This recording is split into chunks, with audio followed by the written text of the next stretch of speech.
When you work with someone long enough, getting familiar with them comes naturally. After 3 decades of working at News 2, we've all come to know Ed extremely well. Yeah, he's been here 37 years. I've worked with him for 13. You've worked him for several, and he is truly a friend and family member. Some of the people who know him best are those maybe you don't see. Our production crew who is behind the scenes. Let's hear their stories about Ed.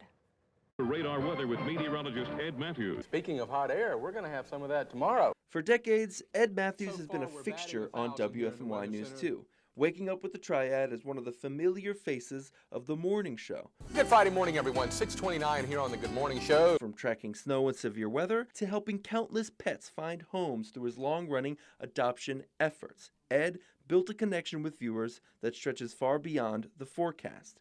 But while viewers know Ed from the other side of the screen, there's another group who know him just as well. The directors that made sure Ed was ready to go on air most of the time. Good morning, everyone. Take a look at our current conditions. We were supposed to go to Brad and Tracy, so I wasn't prepared. Eating a bagel this morning, and I'm about to choke on it. They say what viewers see on television is exactly who Ed is in real life. Having done this job for such a long time, I would say Ed is probably the closest to what you see is what you get. Behind that personality is a meteorologist, Angela says, who has a rare feel for forecasting weather in the Carolinas. Being from this area, he knows how the weather is going to react. George McNeil remembers one of his first interactions with Ed back in the late 1980s as they talked for over an hour about a tornado that ran through George's hometown. He remembered like all the data, barometric pressure, all these things from '84. So I was like, wow. And he told me things that I didn't know. And I got a chance to speak with him and told him how things were, boots on the ground, and what it was like for my family. Directors also got to know another side of Ed Matthews, one viewers may not always see, a side with plenty of personality. Oh, he sings Christmas songs through the building in the middle of July. Dashing through the snow, like any time of year. Good morning. It's time for another edition of Hero Central to the Rescue. His passion for animals and finding them a forever home is what stood out to Brad Lowry. One thing that really stood out to me, Ed, was like how much you cared about the animals and did so much work to get pets like homes. Ed's passion for animals and weather has made him a staple in our community for decades. But sometimes that passion caused issues in a business where every second is valuable. Rap.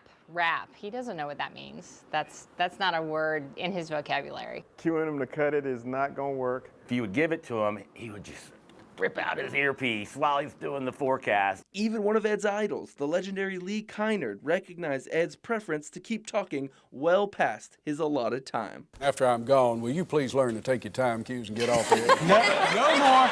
And after decades of early mornings, endless forecasts, and plenty of unforgettable moments, the directors who have spent years talking to Ed through an earpiece have one final message they'd like for him to hear. Hey Ed, congratulations on a really long, storied career. I'm really happy that you get to do your next phase of life and save all the animals. Ed, best of luck in retirement. I can speak for my personal experience that it's been a pretty great couple of months for me.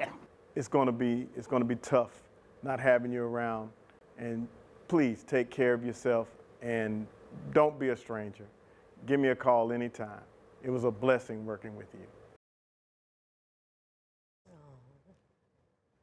Well, Ed's last day is this Sunday, May 24th, and we want you to be a part of it. Take a picture of the screen here and write down this number is 336-379-5775 and text us your photos with Ed over the years. You can also share a message to Ed that we'll share on his last day. Again, that number is 336-379-5775.